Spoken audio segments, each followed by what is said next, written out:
क्या आपने कभी सोचा है कि आज से 8 लाख साल बाद हमारी ये दुनिया कैसी दिखेगी? क्या हमारे पास उड़ने वाली गाड़ियां होंगी?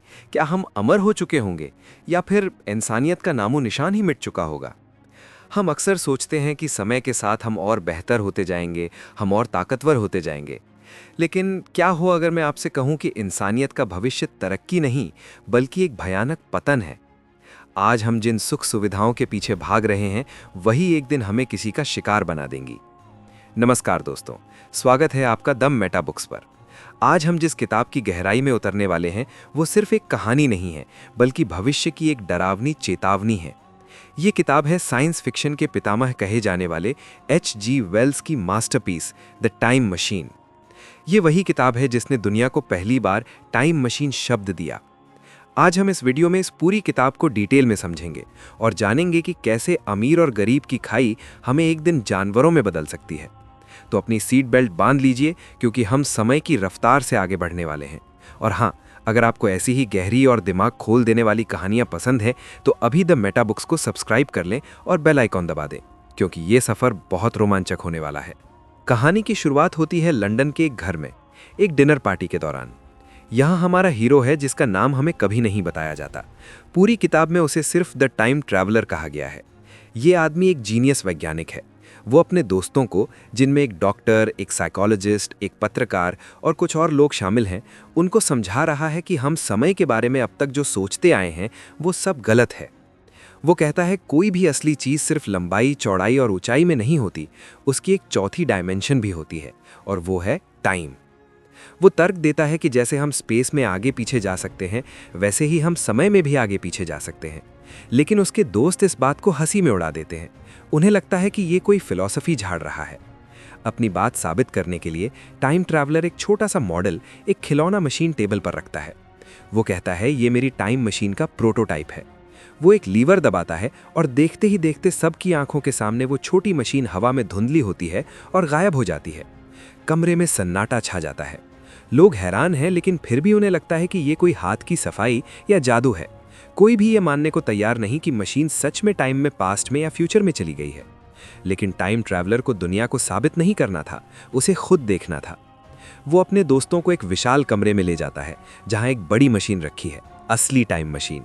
ये निकल, हाथी दांत और रॉक क्रिस्टल से बनी है। ये दिखने में ही किसी दूसरी दुनिया की चीज लगती है। वो ऐलान करता है कि वो खुद इस पर बैठकर समय की यात्रा पर निकलेगा। अब सीन बदलता है। डिनर पार्टी खत्म हो चुकी है, दोस्त अपने घर जा चुके हैं। टाइम ट्रैवलर अब अपनी मशीन पर बैठता है। ये वो पल है जिसका सपना इंसान सदियों से देख रहा था। वो लीवर को थोड़ा सा आगे धक्का देता है।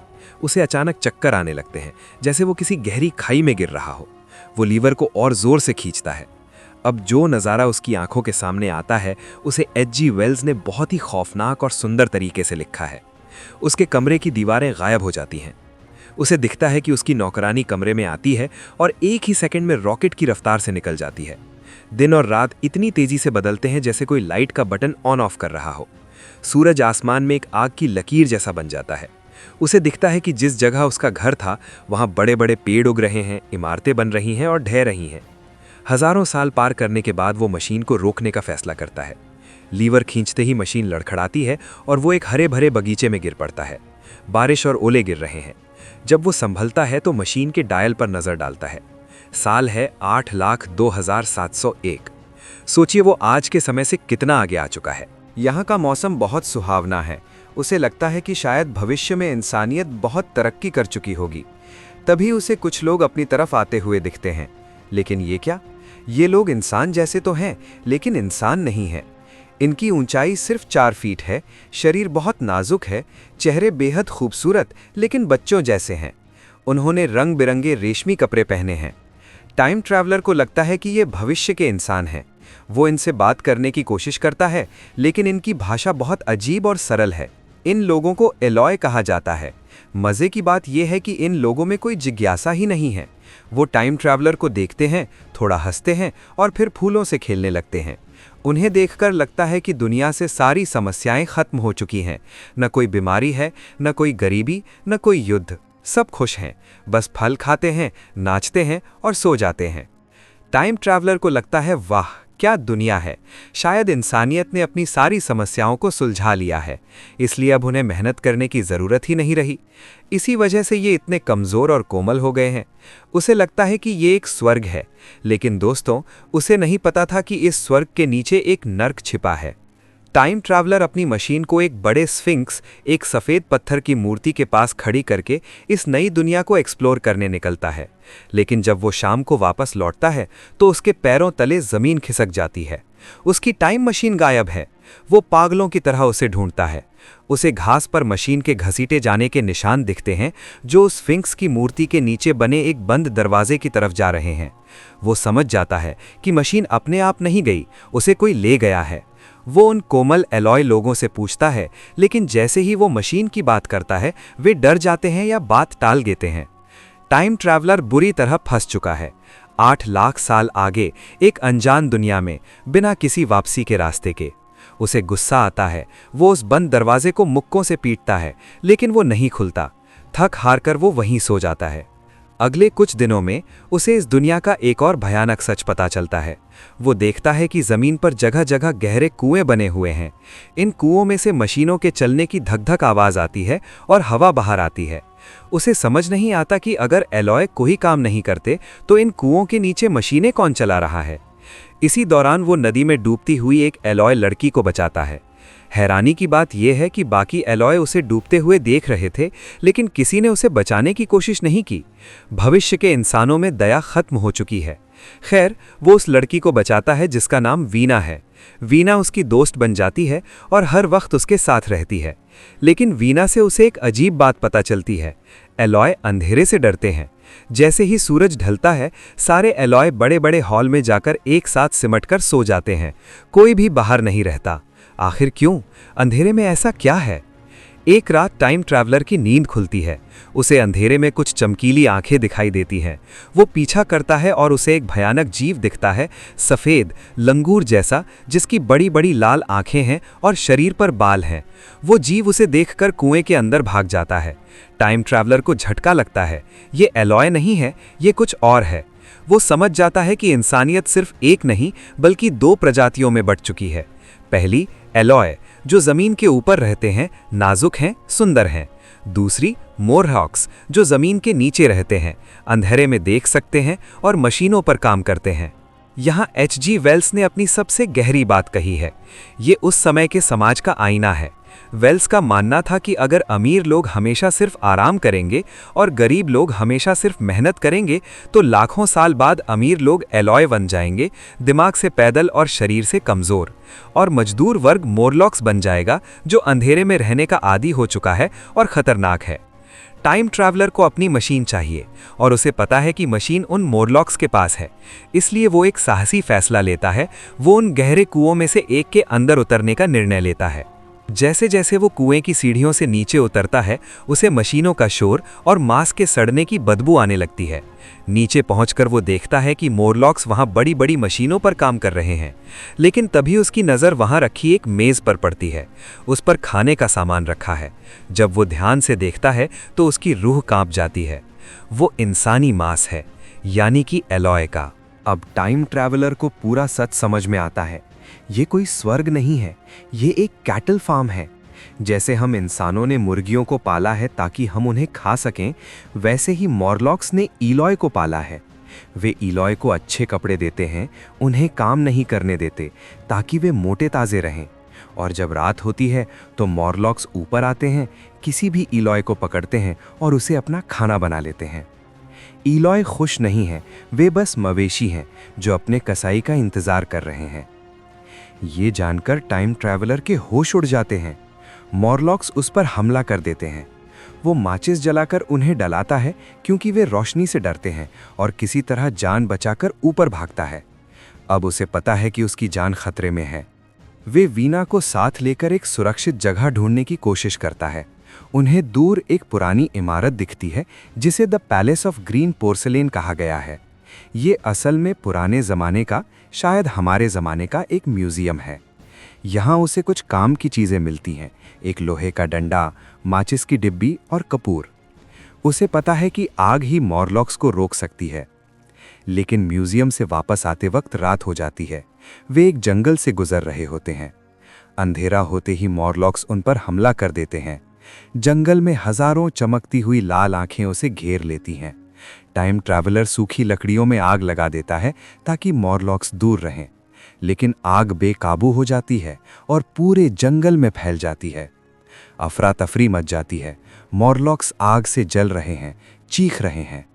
टाइम ट्रैवलर धुएं और आग के बीच अपनी दोस्त वीना को ढूंढने की कोशिश करता है, लेकिन वीना गायब है। शायद वो आग में जल गई या मॉरलॉक्स उसे ले गए। टाइम ट्रैवलर अकेला रह जाता है। उसे बहुत दुख होता है, लेकिन उसके पास रोने का वक्त नहीं है। सुबह होती है। वो वापस स्फिंक्स के पास पहुंचता है, जहां उसकी टाइम मशीन कैद थी। वो देखता है कि स्फिंक्स का दरवाज़ा खुला है और उसकी मशीन अंदर रखी है, लेकिन वो समझ जाता है कि ये एक जाल है। मॉरलॉक्स ने जानबूझकर दरवाज़ा खोला है ताकि वो अंदर जाए और वे उसे पकड़ लें। टाइम ट्रैवलर के पास कोई और रास्ता नहीं है। वो जान हथेली पर रखकर अंदर घुसता है। जैसे ही वो मशीन पर बैठता है, धड़ाम से दरवाज़ा बंद होता है। अंधेरे में मॉरलॉक्स उस पर झपटते हैं। वे उसे नोच रहे हैं, मशीन को खींच रहे हैं। वो किसी तरह माचिस जलाने की कोशिश करता है, लेकिन कामयाब नहीं होता। हाथापाई में वो गलती से मशीन का लीवर खींच देता है, लेकिन लीवर पास्ट की तरफ नहीं बल्कि और आगे फ्यूचर की तरफ खींच जाता है। मशीन फिर से चल पड़ती है। मॉरलॉक्स गायब हो जाते हैं। टाइम ट्रैवलर फिर से समय में आगे बढ़ने लगता है, और अब वो जो देखता है वो इस कहानी का सबसे उदास और गहरा हिस्सा है। वो लाखों साल आगे बढ़ता जाता है। वो देखता है कि धरती पर से इंसानों का नामो निशान मिट चुका है। इलॉय और मॉरलॉक्स दोनों खत्म हो चुके हैं। वो मशीन को रोकता है।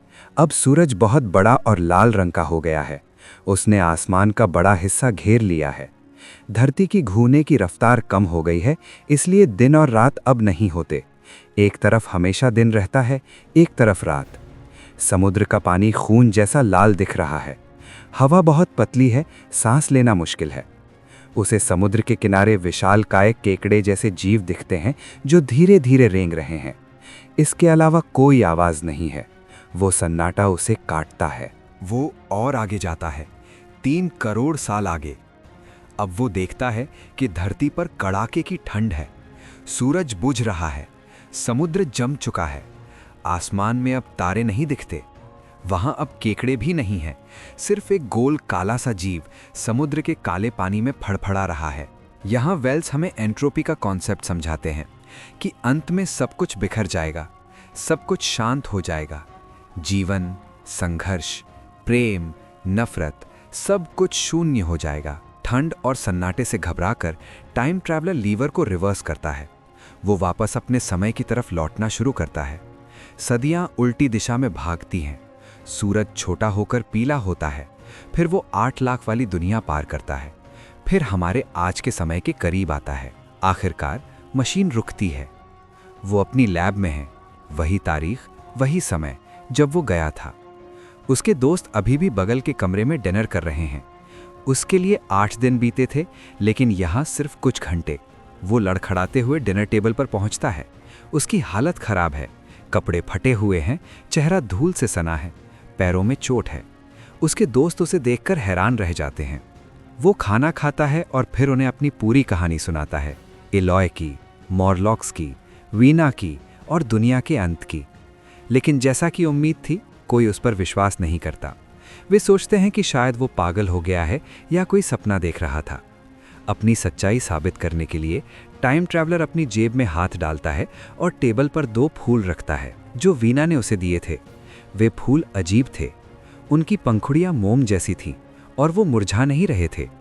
किसी भी बॉटनी के जानकार ने आज तक ऐसे फूल नहीं देखे थे।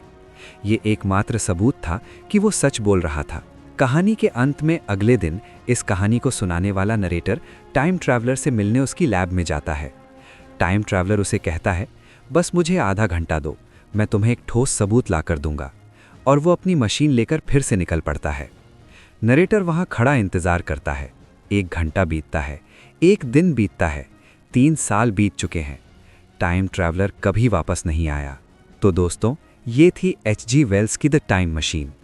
ये कहानी हमें सोचने पर मजबूर करती है। वेल्स ने हमें चेतावनी दी है कि हमारा आज का आराम हमारे कल की कमजोरी बन सकता है। एलॉय की तरह अगर हम भी सिर्फ सुख सुविधाओं के आदी हो गए तो हमारी बुद्धिमत्ता खत्म हो जाएगी। और मॉरलॉक्स हमें ये याद दिलाते हैं कि समाज में गरीबी और अमीरी की खाई को इतना मत बढ़ाओ कि इंसान इंसान ही ना रहे बल्कि एक दूसरे का दुश्मन बन जाए। और सबसे बड़ी बात, ये किताब हमें ये भी बताती है कि हम चाहे कितना भी घमंड कर लें, समय के सामने हम कुछ भी नहीं हैं। एक दिन ये सब, हमारी इमारतें, हमारे देश, हमारी पहचान, सब उस बुझते हुए सूरज के नीचे खत्म हो जाएगा। आपको क्या लगता है, क्या टाइम ट्रैवलर वापस वीना को बचाने गया होगा या उसके साथ कुछ और हुआ? अपनी राय नीचे कमेंट्स में ज़रूर बताएं, मैं सबके कमेंट्स पढ़ूंगा। इस वीडियो को बनाने में और उस दुनिया को समझने में बहुत मेहनत और रिसर्च लगी है, तो अगर आपको ये स्क्रिप्ट और ये कहानी पसंद आई तो प्लीज़ इस वीडियो को लाइक ज़रूर करें, ये हमें बहुत मोटिवेट करता है। और अगर आप चाहते हैं कि हम ऐसे ही और क्लासिक बुक्स की गहराइयों में जाएं, तो द मेटा बुक्स को अभी सब्सक्राइब करें और अपने दोस्तों के साथ शेयर करें। अगली वीडियो में हम किस किताब की बात करें, कमेंट करके बताएं। तब तक के लिए समय की कद्र कीजिए और पढ़ते रहिए।